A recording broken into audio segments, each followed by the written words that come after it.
Oh, ma'am. This is Shonda Vander Ark. No, I don't know what to do. Oh my God. He said it's okay. Just minutes after calling 911 to report that her son, Timothy, wasn't breathing. It's not just that. We loved him. Do you feel like this was love? That he's dead now because he couldn't eat food. Does that feel like love to you? But what investigators would soon discover was a web of lies designed to hide what had really been happening inside that house. You need to stand up for yourself and realize she's the manipulator, she's the liar, she put you in this spot, she did this to your brother, using you.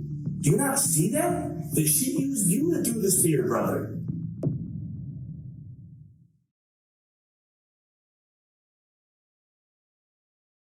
You have another son inside the house? I have two.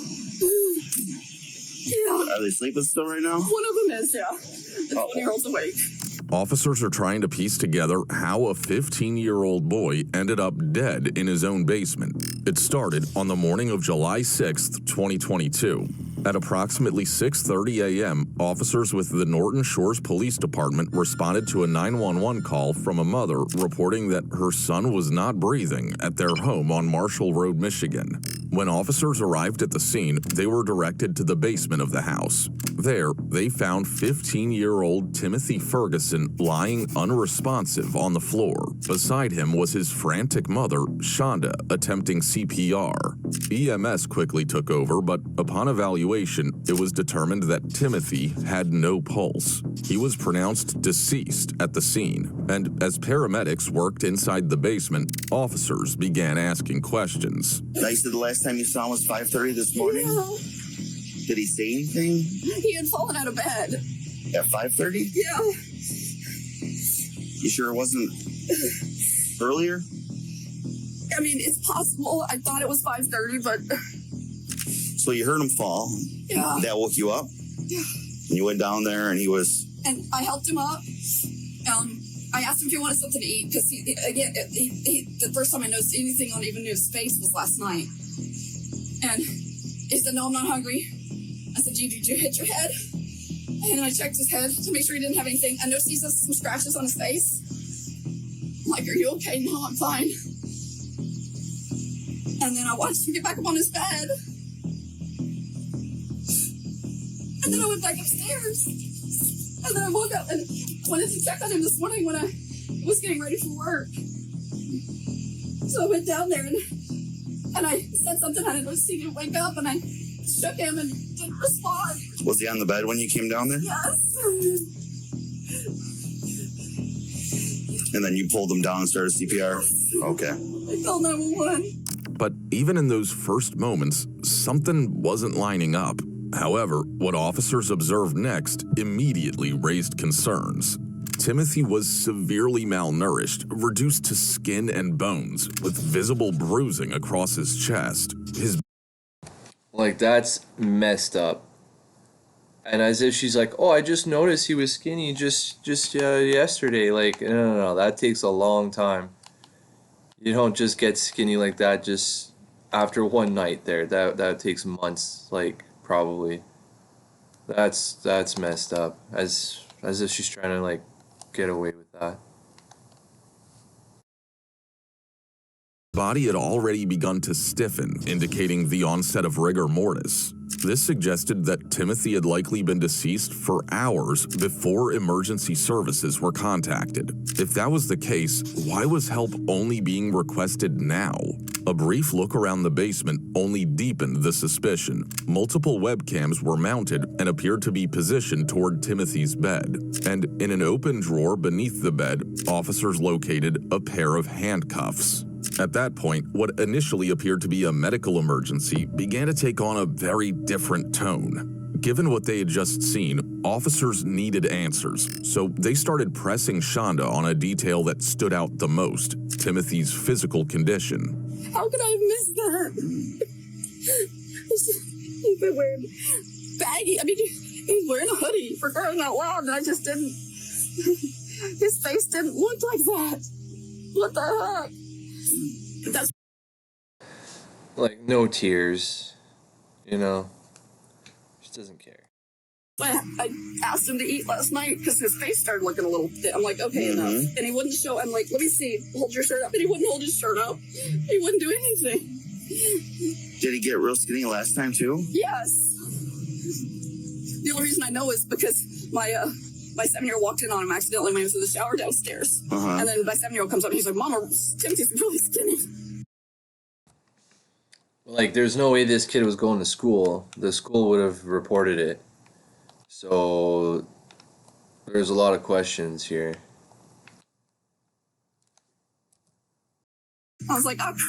Was that this time or last time? That was last time. That was like first week of February is when DC discovered that. And I told him he was either going to start eating multiple times a day, or I was taking him to the hospital, and he didn't want to go to the hospital. So he ended up eating on his own. Yes. Okay. And then, so this last time, was it because your husband's wasn't home? But he hasn't been home since January 3rd. But he had a grand mal seizure. God, it's been 3 weeks ago now. And it was right after that, he actually mentioned he was hungry the day his dad and stepmom called to tell us they were divorced and moving to Florida last week. I tried to check him in the last few days, and he just. Okay, that makes more sense. So it's not her son. So, yeah, okay. Wouldn't let me anywhere near him. He didn't want a kiss, a hug, nothing. Probably didn't want you to give him a hug, because then you could tell that he was. I would have known. And like I told him, he was stumbling a little bit last night, but he's not the most coordinated kid in the world. And he said he was okay. And then he ate. What was the last time he ate, you think? Last night. I feel like such a failure. You see there's food in the house. But her response left many questions hanging, and rather than press further in that moment, the officer made a decision. He would speak to the only other adult inside the home, her 20-year-old son, Paul Ferguson. Have you been talking to him at all recently? I talked to him yesterday morning to get him up.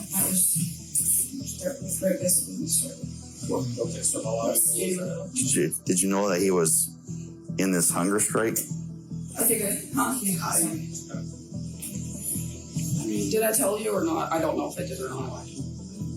Because he's skin and bone.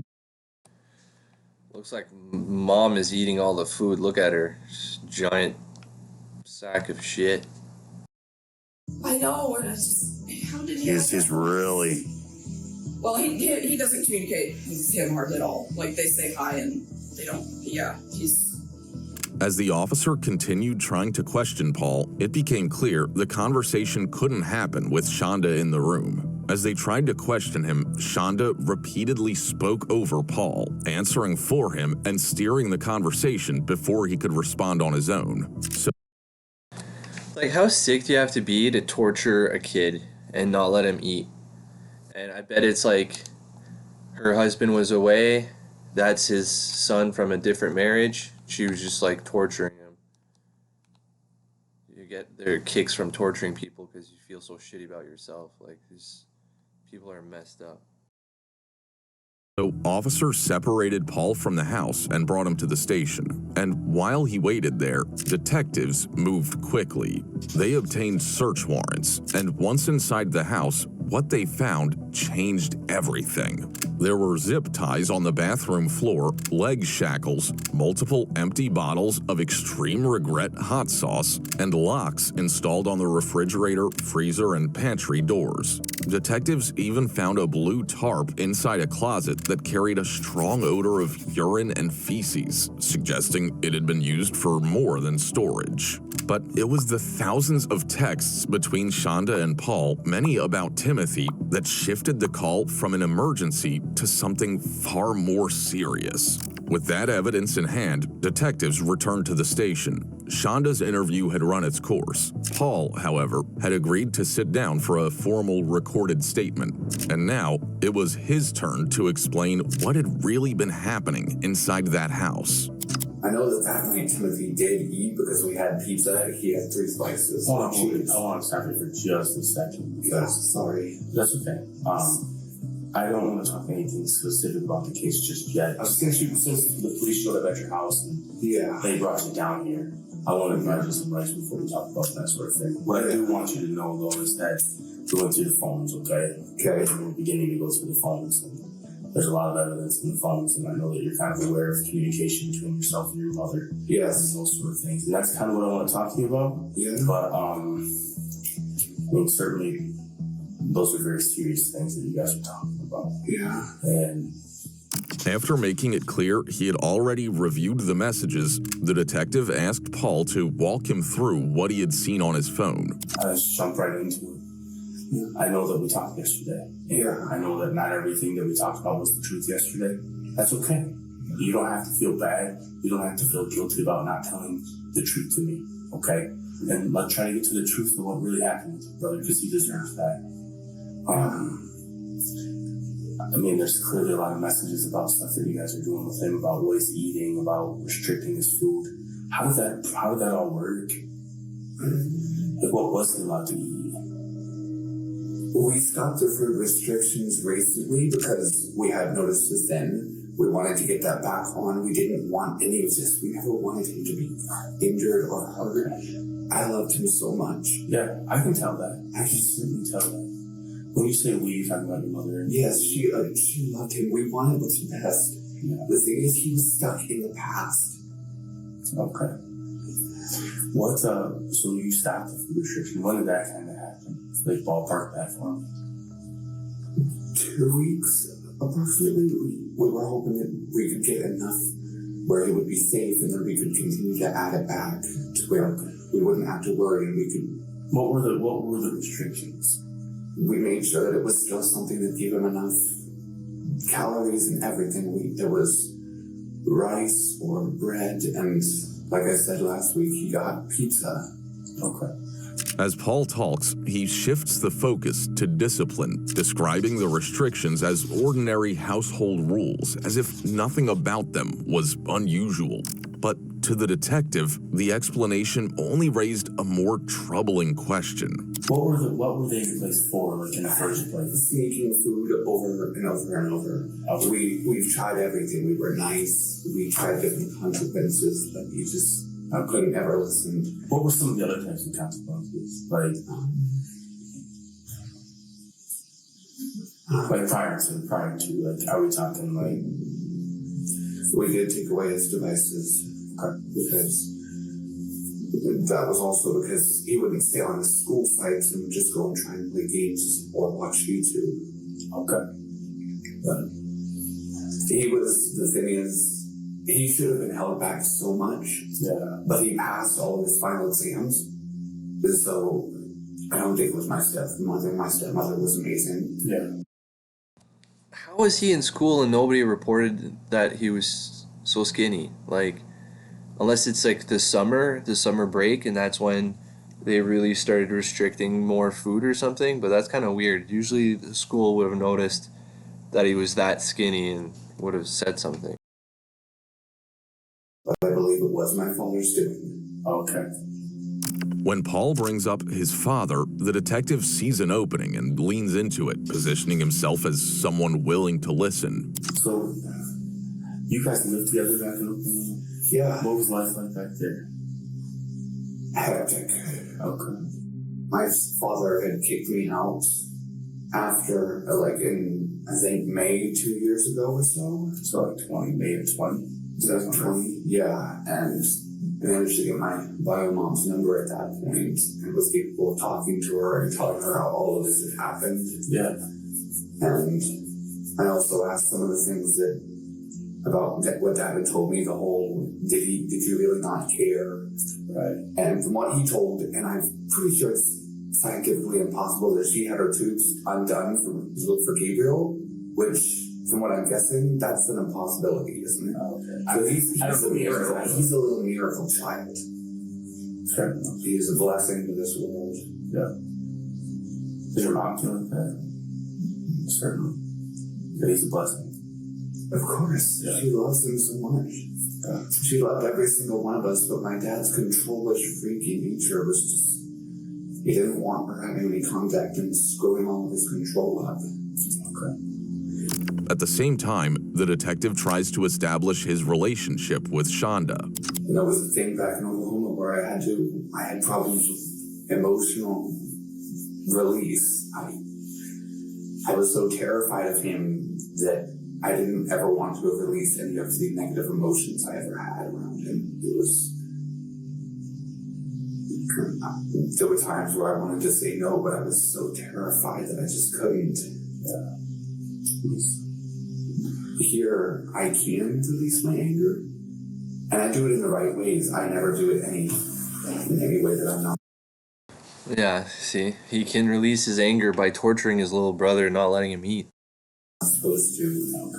And if I unintentionally cop an attitude with my mother, I realize it and I apologize, telling her that I did not mean to, that I just slipped a small amount and I'm going to go and do something to calm down. Will there be any sort of consequence for your mom if you slipped up with her attitude wise, or how would that work?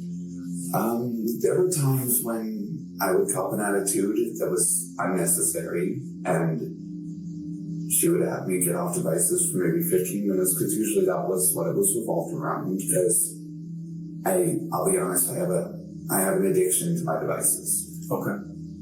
I never had very much of that back in Oklahoma. Yeah.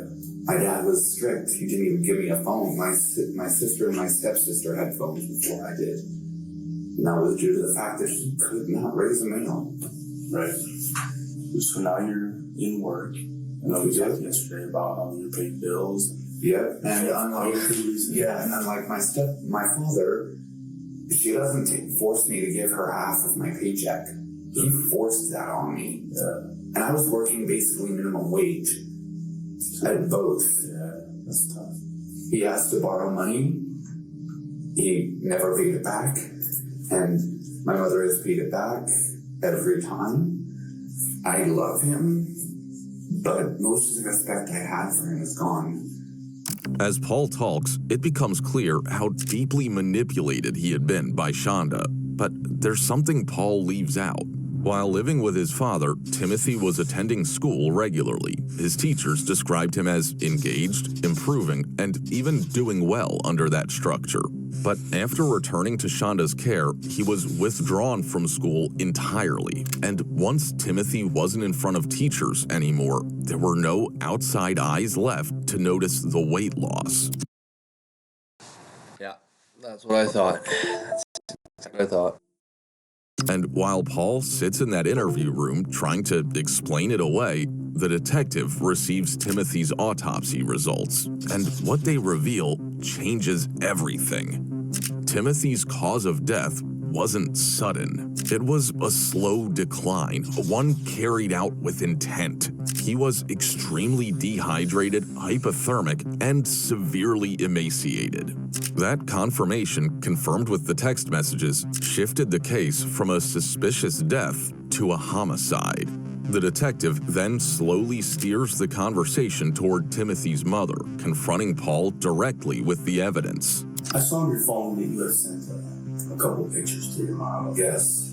Pretty skinny, and you said, I use nothing but skin. Yeah, I was very concerned. It just...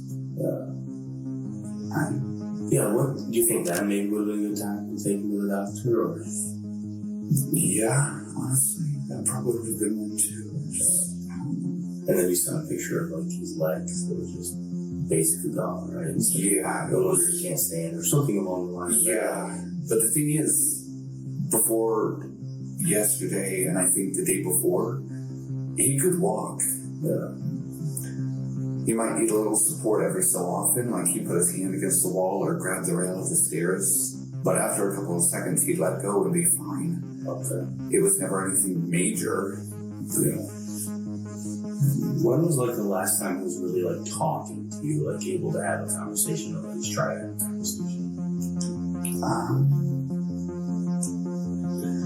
Last time he actually talked was 3 days ago, but the day before, or the day after that, the day before yesterday, he talked a small amount in the morning, but then he just sort of was making groans and moans. It concerned me. As my mother was driving me to work, I recommended that maybe we should take him to the hospital Okay. I'm not sure if that ever happened or not. What did she say about that when you made that recommendation? I don't know. Next, the detective brings up another picture to make Paul uneasy and see if he would finally break. What's the photograph in the bathtub of his face? Like zoomed in on his face. He had been taking a bath. Okay. And I went in there to check on him at one point, and he's just kind of laying there. I'm like, "Bud, you okay?" He didn't respond, but he was looking around, and he was breathing. I know that much. Yeah. Because, clearly where you guys got to, when you say you knew the bath, that wasn't a nice, enjoyable bath, though, right? That was a punishment bath, right? That's a cold, ice cold bath. How many times would you estimate that you guys get cold baths as a punishment for not behaving or whatever, for whatever reason? I think for punishments, it was, I don't exactly know the number, but it wasn't a lot.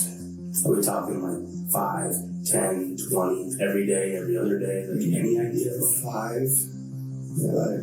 Whose idea was it to give him a cold bath as a punishment? It was my mother's. I wasn't sure if it would be a punishment effective or not. What unsettles the detective isn't how these ice baths were enforced, it's the justification behind that and many of their brutal punishments. What did he do on that day that he sent a photo that made you have to give him a cold bath? I think it was that he not only peed, but also pooped. And my mother wasn't too happy because it absolutely reeked. Yeah. When we talk about that, I understand we go to the house and get to all the messages. Yeah. Where did he sleep most of the nights? In that closet? Yes. We made sure that it was cleaned. He had a mattress in there, but then he decided to rip off the cover, like a sort of plastic cover we put on there to keep it from getting smelly and disgusting. We always wanted what's best for him. So you guys decided to move him into the closet. There's an alarm on the door. Is that so? What's that for? When he would try and sneak, because if you notice, there was also one on the garage door. That was also because, there's some food in there that he would try and sneak. And it wasn't just that he was hungry at some points for those. It was that he wanted something sweet. The alarms weren't just about keeping Timothy from his own bed. They were also meant to control when he could eat and how much. So there's this restriction on food. He talked about bread. For how long was he just eating just bread? A week or 2. What was he kind of eating before that? We do ramen, sandwiches, and I think at some points we actually give him like a meal. And so whose idea was it for him to just eat bread? Is that your idea? No. Whose idea was that? My mother's. Tell me about the hot sauce. I know that was used as both a punishment and it was put on the bread. Was it always on the bread? Not always, no. But the thing is, it still hardly did anything for him. There would be times where it would do something for me because I'd accidentally rub my eye after I'd eat on there. It was, ow. Paul tries to justify the hot sauce, claiming Timothy couldn't even feel the heat, as if that somehow makes it less cruel. But moments later, his own words begin to contradict that explanation. What dictates whether or not there's hot sauce on the bread that he's eating? What was it used for, right? Because you're giving him bread as a meal. What's the purpose of the hot sauce? I know it was punishment, but honestly, I don't think it was that useful because, like I said, he had no feeling in his tongue. He totally bit a hole in it at one point and didn't even feel it. Was he eating this bread with hot sauce, or was he? Yeah. Is that really the only things he had to eat those days, or were he other things to eat? From the bread and rice, other than that, not that I know of. Okay. And despite acknowledging how extreme it was, Paul still maintains that they believed Timothy was exaggerating. Did you see a decline during that 4 weeks? Was it even more weight or being even less responsive, or what changed when you moved into doing that?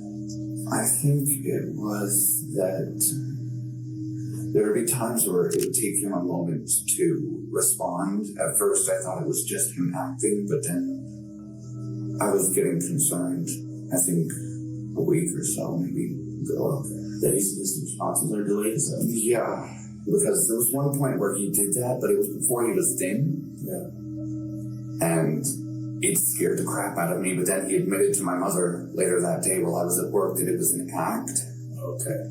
So I guess we made the mistake, she made the mistake of believing that that was what it was.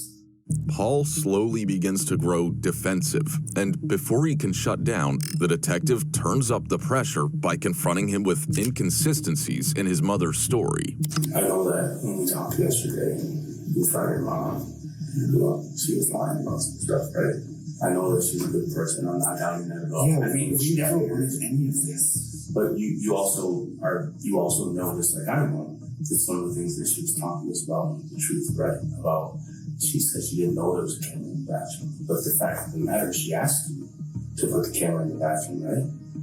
And she sent you a text message that says, make sure that the camera's in there and take the shower curtain down so I can see him. Didn't she ask you that the day before he passed away? Yeah. So we talked about some of that stuff. Remember how during the conversation I said, I know this pepper's for it's for punishment. And what did she say? She said, I didn't know anything about that. Right? Why do you think she's saying those things? Why do you think She doesn't want to appear like a bad person. She doesn't want to be the bad guy in this. We never wanted any of this. We want him to be healthy. I know that for a fact. We should have been so much. I should have at least put my foot down on something. But it's not that I'm afraid of her. I can't fear her because she's not the type to instill fear. Yeah.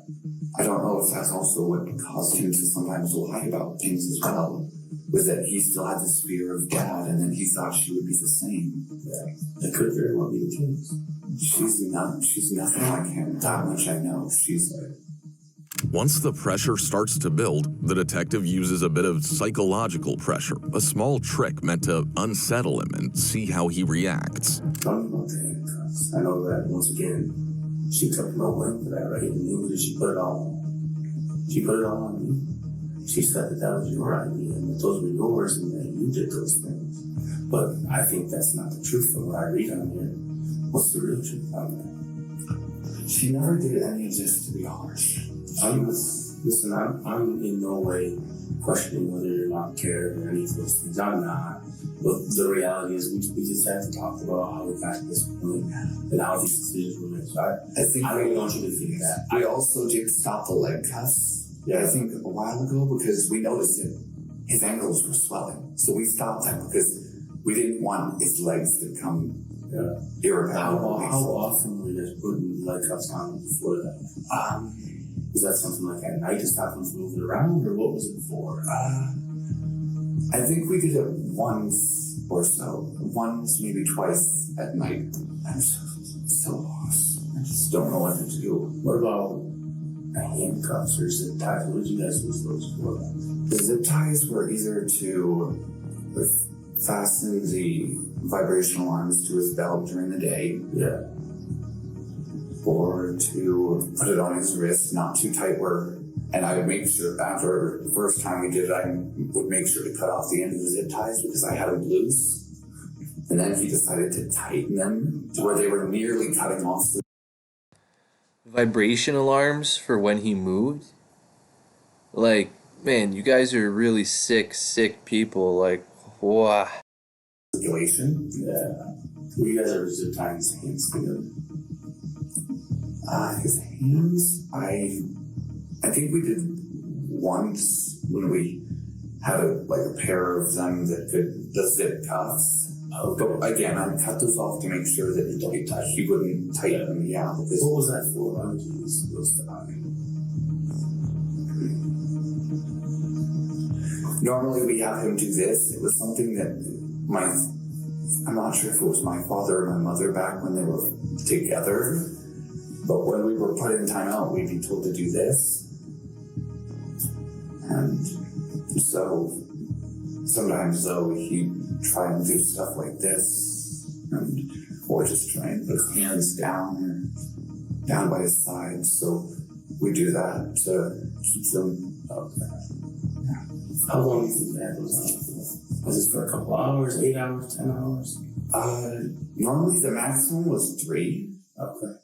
And finally, the detective turns to the question Paul has been evading all along. What really happened that morning? So when you first talked to us, and then you talked to the police, you said he was on his bunk bed, right? Yeah. But that's not the truth. No. Okay. He was in that closet that's right there by the bunk bed? Yeah. Okay. And then your mom had texted you that earlier in the night, or how do you know that he was in there? I guess at that point it was just something I would already know. So you know he's not in his bed? Yes. So you told us that you heard him snoring. Was that a lie? Yeah. And did you come up with that on your own, or did somebody ask you to say that he was in bed? I feel so guilty. Like I could have done something at any point in this. But you're not. You're his brother. You have a mother that's telling you what to do. And so I understand why you feel the way that you do, but at the same time you have to look at it. You think that your mother's telling you to do what's best for you, right? That's what you've been telling me. Yeah. And I know she wants what's best for all of us. So back to my question. Did somebody ask you to say that he was in the bunk bed? I came up with that on my own. At this point, the detective knows both Paul and Shonda have been lying, and the detective is no longer asking questions to understand. He's asking him to dismantle it. So tell me what really happened in the morning then, because obviously what was told to us wasn't the truth. What really happened? When you guys, somebody found him, or I woke up and I had been grabbing my shoes, and it was at that point that it basically all played out like we said. The whole morning thing was exact. He wasn't breathing in the closet. It was the closet. We had to get him out of the closet to try and resuscitate. So when you guys put him out of the closet, does he have clothes at that point, or is he in a diaper, or what's that saying? He had a shirt. I think we had put him in pants or sweatpants, but I don't know, maybe some point in the night he took them off. I don't know about When you say we, you weren't there when we went to bed, right? No. So how would you know if we put him in sweatpants? You see what I'm saying? Yeah. So do you know if he had pants on or not when we went to bed? No, honestly. But he didn't have them when we got him out. He had the diaper on, at least. So he has the diaper on. You're saying that he has a shirt on? What shirt did he have on? The very same sweatshirt that we found him in. Because obviously we didn't want him to get cold. Or I don't think Mama wanted him to get cold. I'm pretty sure she texted me about that. I'm not sure. So you guys pull him off. Does he have pants on or no pants on? No. And when we get there, he has pants on. Yeah, she had me put them on. She asked you to put pants on. He was not for it. I don't know. He starts pulling apart the cruelty hidden behind the word discipline. Paul came into that room thinking he had an explanation. Now he's realizing he doesn't have one that survives scrutiny. At that time, she decides that she's gonna lie to him and say that he was in the wrong bed. I don't understand. I don't know. Clearly She doesn't want to seem like she's bad. That we weren't neglecting him. And even if that's what if it somehow ended up like that, it was never intentional. Right. Well, what you're saying is, if we talk, right, there's all these things where you're like, she didn't want to seem like this, and she didn't want to seem like this, she didn't want to seem like this. Did you know that it all seems like that, right? Yes. It does. And he clearly was neglected because he died from it, right? The reality is that he was. That's why we're here talking today. So, he was very much neglected. And the fact that, she had asked you to put hot sauce on his private parts. She asked, but I never did. I never did. Never did that? No. Okay. And she had asked you to put hot sauce directly into his mouth. Did you do that? Yes. Is that on the 5th, the day kind of leading up to all this stuff? Yeah. How much hot sauce did you put in there?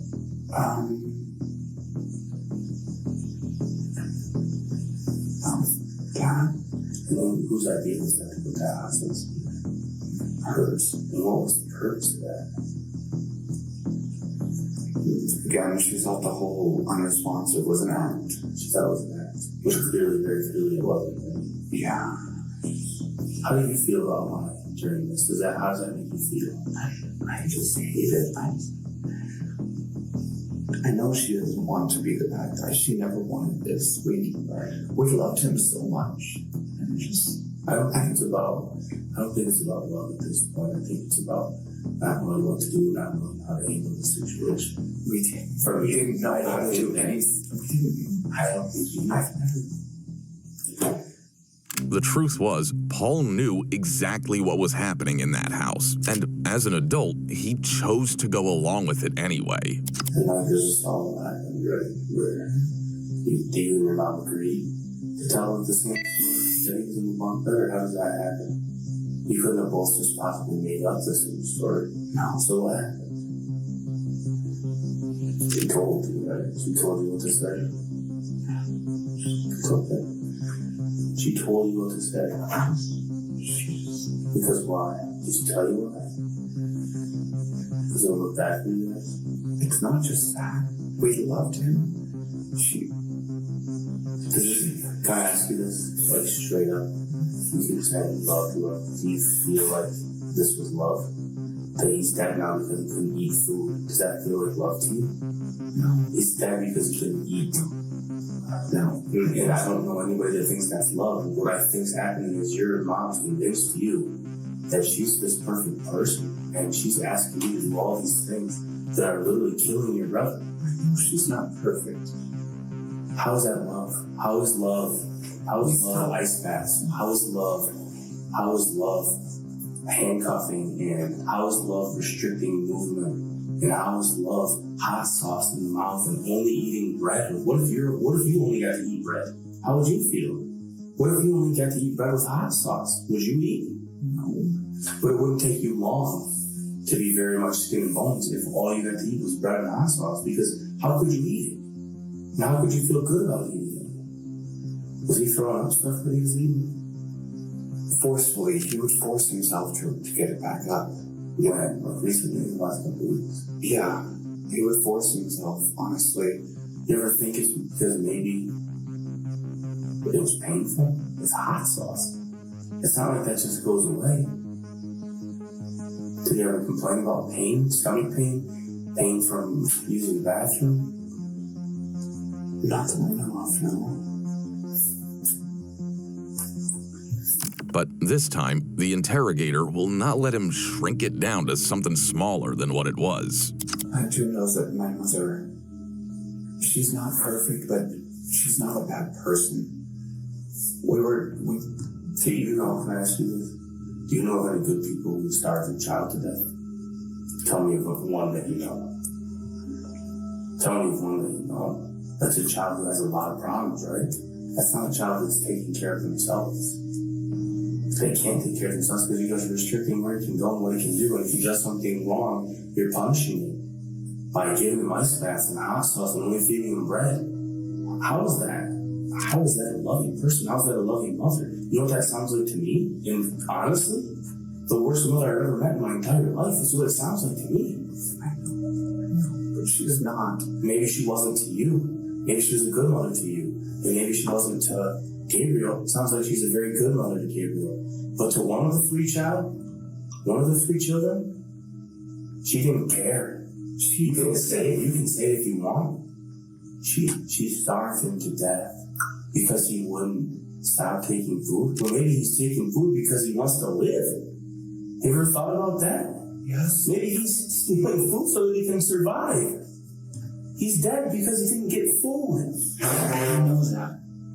Well, that's not anybody's fault but your mother's. And you can try to take some of the blame if you want, but it's her fault because every single time I see a message in here, it's her telling you what to do. And she put you right in the middle of it. She put you right in the middle of this where it looks like some of the stuff's your idea. And it actually looks like in some of these things that you kind of enjoy it. That you kind of enjoy punishing him for doing wrong things. Do you feel like you kind of enjoy punishing him for that stuff? Maybe not that he was in pain, but that you were in charge and you got to tell him, you can't do that. Go do this. This is your punishment. Did you like some of that stuff? No. Did she like some of that stuff? No. How come you guys are laughing and joking about it sometimes with smiley faces? And there's no way that you can look at yourself and think that's okay and that your mom's good for that. She was doing what's best for him. How could that be best for him? Why couldn't it be a piece of chicken that's cooked? Why couldn't he eat that? Why does it have to be bread with hot sauce? With the reality placed in front of him, there's no version of events left to hide behind. The excuses don't work anymore. And for the first time, Paul understands what's coming. I don't want to live a life where I regret the fact that I hid somehow something, and I've told you everything I know. How do you feel about living a life where you hid that your brother wasn't eating from society, that you hid that your brother was dying? How do you feel about that? I hate myself, okay? If I could take his place right now, if I could give him back his life, I'd do it in a dadgum heartbeat. Did your mom ever do anything like this to you? No. Does your mom feel bad at all about getting him just bread? Yes. I saw some locking him in the closet. Yes. Handcuffing it. And She hates it. She never once enjoyed it. ice baths. Ice baths. She gave him ice bath on the day that he died, right? Getting up to it. And she wanted him to sleep in the tub. That's what I read. Did that happen? Did he sleep in the tub? No. He did. No. He didn't die in that bathtub and you guys dragged him into that closet and waited for the morning to call the police? That's not what happened. No. It's not. Do you think she did that? Do you think that message is just a little bit suspicious? That she sends you out just about midnight that says, he's in the closet, I had to drag him in there. You don't think he was already dying or dead at that point? But do you think she sent that for a reason? Why would she send that? I don't know. Doesn't it seem like maybe he was already dead? That she put him in there so that he could wake up and have died in his sleep? Because she can't call the police when he's in an ice bath and he freezes and he dies. Not freezes per se, but he dies in the bath. And she dragged him in there. Did she talk to you all about that? Did she tell you the truth about what really happened? I don't know at this point. She did, right? I don't know. I don't want you to lie to me. No, I don't know if he died in there. I don't know where. I remember. I know that when I got up, he was gone. You feel good at all about any of this stuff? No, of course not. You can't, right? I can't just live with myself. But how do you feel about over and over and over again defending your mother about how good she is? Do you feel like that's the truth anymore? Because I'm quite disgusted by her. I'm disgusted by her. She never wanted this. Then what? How smart is your mom? She's incredibly intelligent. Yeah, really loudy. Right. Have you ever thought about that? Have you ever thought, how can a woman that's this smart, this intelligent, graduate from law school, how could she not know what's happening? How could she think this is fake? How does she not know she's starving? How does she not see that he's wasting away? And you here, you're telling me that you've got some mental health issues, but you graduated from high school, and it's very obvious to you that he's got malnutrition, right? It's very obvious to you. But your mom here's not seeing that, and she's a law school graduate, and she's very smart. Do you see what I'm looking at here? She's a liar. She's lied to you about so much stuff. At some point, you need to stand up for yourself and realize she's the manipulator, she's the liar, she put you in this spot, she did this to your brother, using you. Do you not see that? That she used you to do this to your brother. Your mother used you. She never wanted him dead. She loved him. That's love to you? Everything that we talked about is love? You somehow don't think those things are okay. Do you think those things are okay? No. Because everybody knows they're not. Except the smartest woman in the room. She's the one person that doesn't know that's not okay? You're joking, right? Months later, that same reality followed him into a courtroom. In October 2023, Shonda Vander Ark stood trial for the abuse and death of her son. But one of the most significant moments of the trial came when Paul took the stand against his own mother. Where did he actually sleep most nights? In the closet.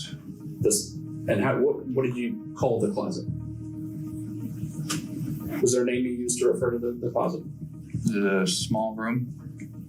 And what was in the small room if Timothy was in the small room? There was a camera monitoring him, even when he slept. Were there any restrictions on his movement inside the closet, or was it he could move around however he wanted inside the closet? There were restrictions. What were the restrictions on his movement?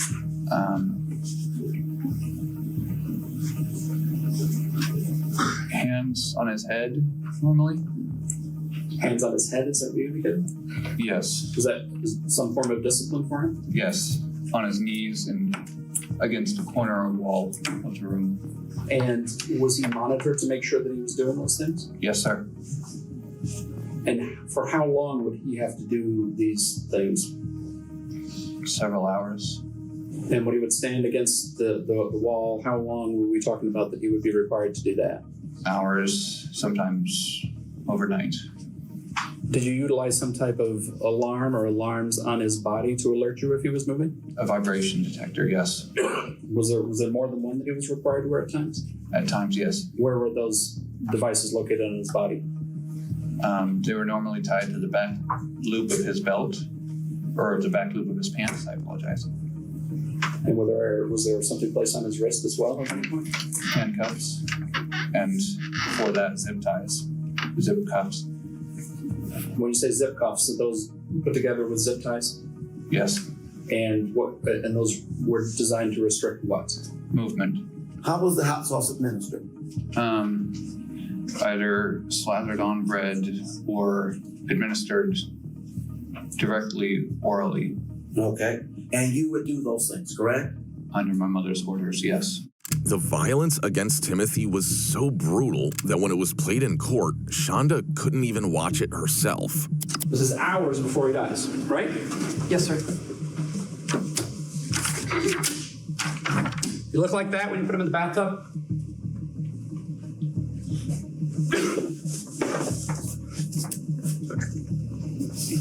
Shonda Vander Ark was found guilty of first-degree child and felony murder. She was sentenced to life in prison without the possibility of parole, plus an additional 50 years for the child. Oh, good. Should be in prison for the rest of her life. That's incredible. Like, that's prisoner torture shit. That's like, they don't even do that in prison. Like, that's worse than prison. It's worse than, like, probably Guantanamo, you know? Like, that's just ridiculous. Like, you gotta be really sick to do that. And then her son, you know, like, he looked like he knew what was going on, but he probably enjoyed it too. And it was like their little secret that, like, but, like, how long has it been that she was doing this with him, you know? Maybe he was her favorite and they had fun torturing the other kid since he was a little kid. So, like, he didn't seem like he was 20 years old. He seemed pretty skinny too, and he said he had mental issues and stuff. Yeah, I wonder why. Like, it's really sad, man. That's crazy. People like that shouldn't be able to have kids. Anyways, all right, I'll see you in the next one. Please like, subscribe, and take care of each other. Peace.